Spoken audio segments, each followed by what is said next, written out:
নমস্কার বন্ধুরা, all time রান্নাঘরে আপনাদের সকলকে স্বাগতম। আশা করি সবাই ভালো আছেন এবং সুস্থ আছেন। আজ আমি আপনাদের করে দেখাবো একটি সুন্দর বিস্কুটের রেসিপি। এটি হলো জেব্রা বিস্কুট বা ডোরা বিস্কুট, যেটাই বলতে পারেন। তো এই বিস্কুটটা খেতে খুবই সুন্দর হয় আর একদম সহজ পদ্ধতিতে আপনাদের তৈরি করে দেখাবো। এখানে আমি এই কাপের মাপে সমস্ত উপকরণগুলো নেব আপনাদের বোঝার সুবিধার্থের জন্য। এখানে হাফ কাপ তেল বা ঘি, যেটাই নেবেন হাফ কাপ নিয়ে নেবেন। এখানে আমি অর্ধেক তেল আর অর্ধেক ঘি ব্যবহার করে হাফ কাপ করে নিয়েছি। তো সেই মিশ্রণটা দিয়ে দিলাম। তারপর ওই কাপের মাপে হাফ কাপ চিনির গুঁড়ো দিয়ে দিলাম।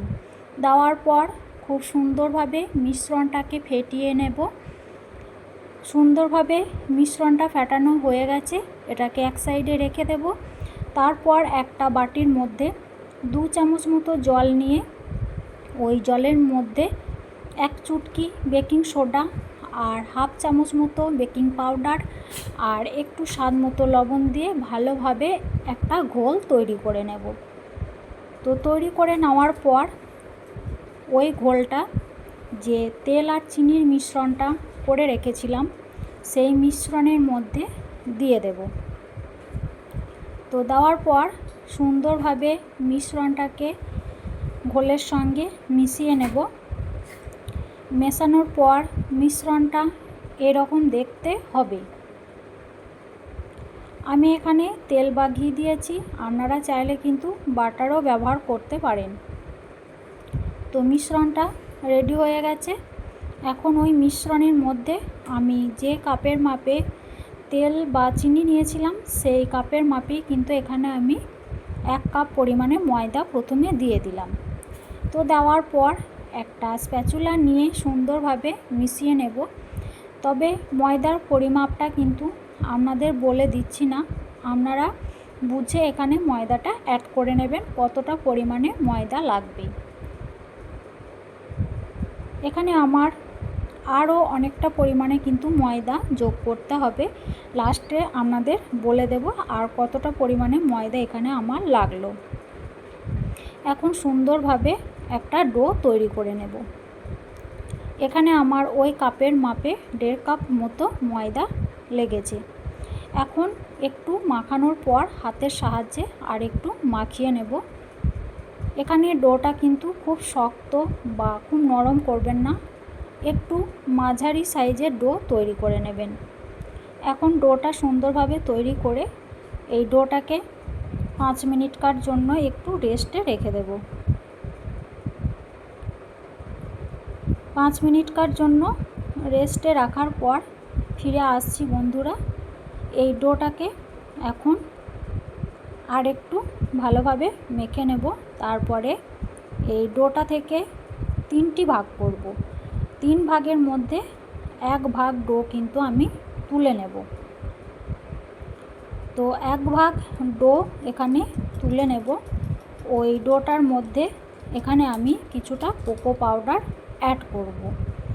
এই ডোটাকে তুলে নিলাম একটা পাত্রের মধ্যে, আর ওই ডোটা একটা পাত্রের মধ্যে আলাদা করে নেব। তারপরে যে অল্প ডোটা তুলে নিয়েছিলাম পাত্রের মধ্যে, সেই ডোয়ের মধ্যে এখানে আমি 2 চামচ মতো চকলেট পাউডার বা কোকো পাউডার, যেটাই বলতে পারেন, আমি এখানে 2 চামচ অ্যাড করে দেব। 2 চামচ অ্যাড করার পর এটাকে সুন্দরভাবে মাখিয়ে নেব।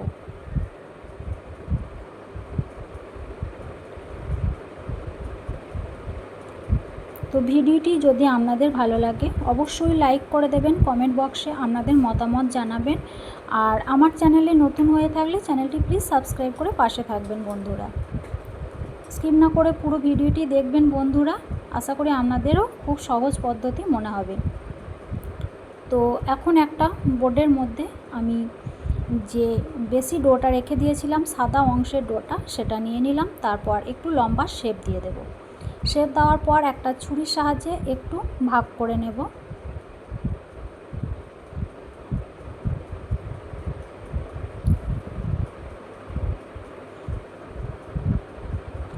ভাগ করার পর এখানে আমি এই একটা পিস নিয়ে এরকম লম্বা লম্বা করে শেপ দিয়ে নেব। এগুলো সবগুলোই শেপ দিয়ে নেব।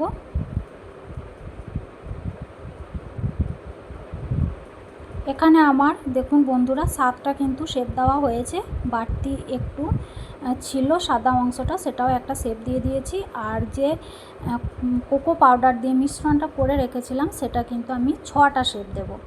তাহলে সাদা অংশটা 7টা শেপ দিতে হবে। যদি আপনাদের বেশি পরিমাণে শেপ হয় সেক্ষেত্রে কোকো পাউডার দেওয়াটা একটা শেপ কমিয়ে নেবেন। এইভাবে আমি আবারও লম্বা করে তৈরি করে নেব।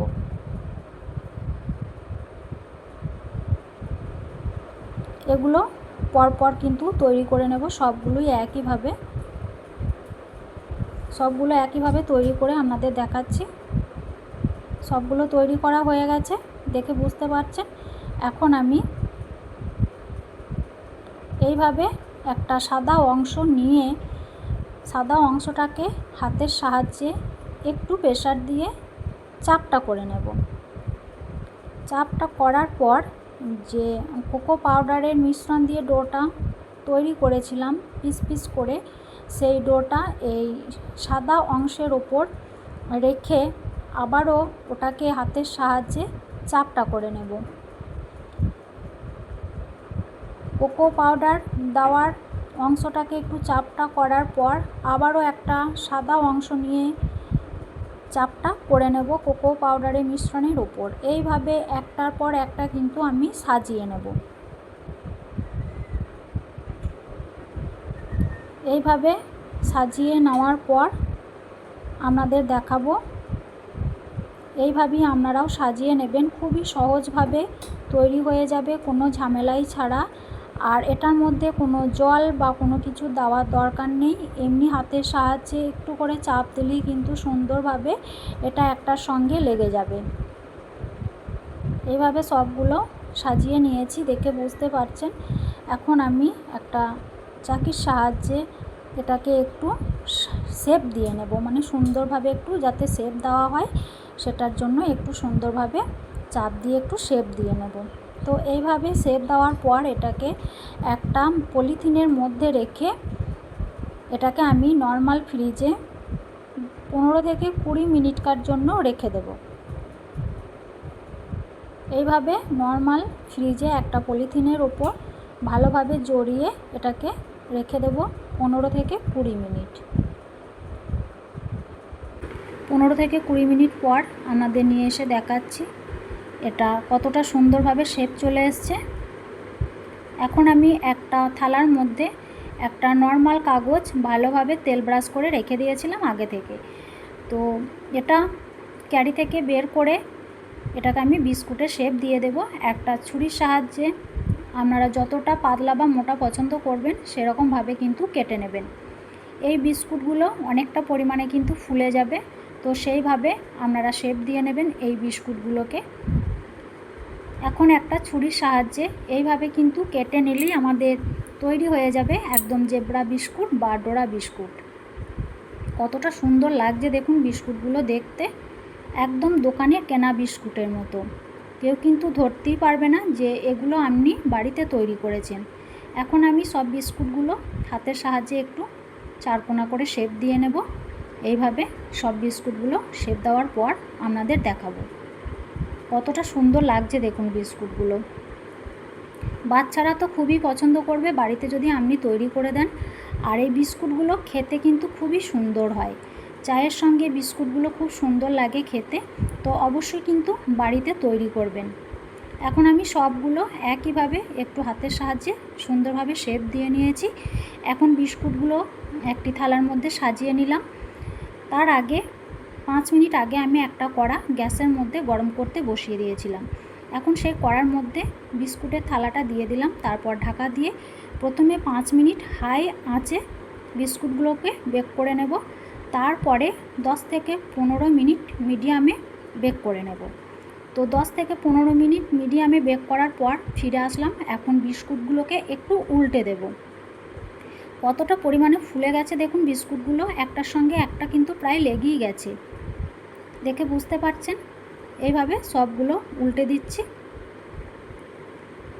উল্টে দিয়ে আবারও 10 মিনিট একটু মিডিয়াম আঁচে বিস্কুটগুলোকে হতে দেব। এখন বিস্কুটগুলো সুন্দরভাবে তৈরি হয়ে গেছে। এখন কড়া থেকে পাত্রটাকে তুলে নিয়ে ঠান্ডার জন্য অপেক্ষা করব। ঠান্ডা করার পর একটা প্লেটের মধ্যে আপনাদের সার্ভ করে দেখিয়ে দেব বিস্কুটগুলো কতটা মুচমুচে হয়েছে। এখন পুরোপুরিভাবে ঠান্ডা হয়ে গেছে বিস্কুটগুলো। একটা প্লেটের মধ্যে আপনাদের সার্ভ করে দিচ্ছি। কতটা সুন্দর দেখতে লাগছে দেখুন, আর খুবই মুচমুচে হয় এই বিস্কুটগুলো। বাড়িতে অবশ্যই একবার তৈরি করবেন আর আমাকে কমেন্ট বক্সে জানাবেন বন্ধুরা আপনাদের বিস্কুটটা কেমন হয়েছিল। এখন একটা বিস্কুট আপনাদের ভেঙে দেখাচ্ছি কতটা মুচমুচে হয়েছে বিস্কুটগুলো, দেখেই আপনারা বুঝতে পারবেন। যদি ভালো লাগে অবশ্যই একটা করে লাইক করবেন আর কমেন্ট বক্সে আপনাদের মতামত জানাবেন। আর আমার চ্যানেলে নতুন হয়ে থাকলে চ্যানেলটি প্লিজ সাবস্ক্রাইব করে পাশে থাকবেন। দেখুন কতটা মুচমুচে হয়েছে বিস্কুটগুলো। আশা করি আপনাদের ভালো লাগবে রেসিপিটি, খুবই সুন্দর হয় বন্ধুরা। আজ এই পর্যন্ত, ভালো থাকবেন, সুস্থ থাকবেন, ধন্যবাদ।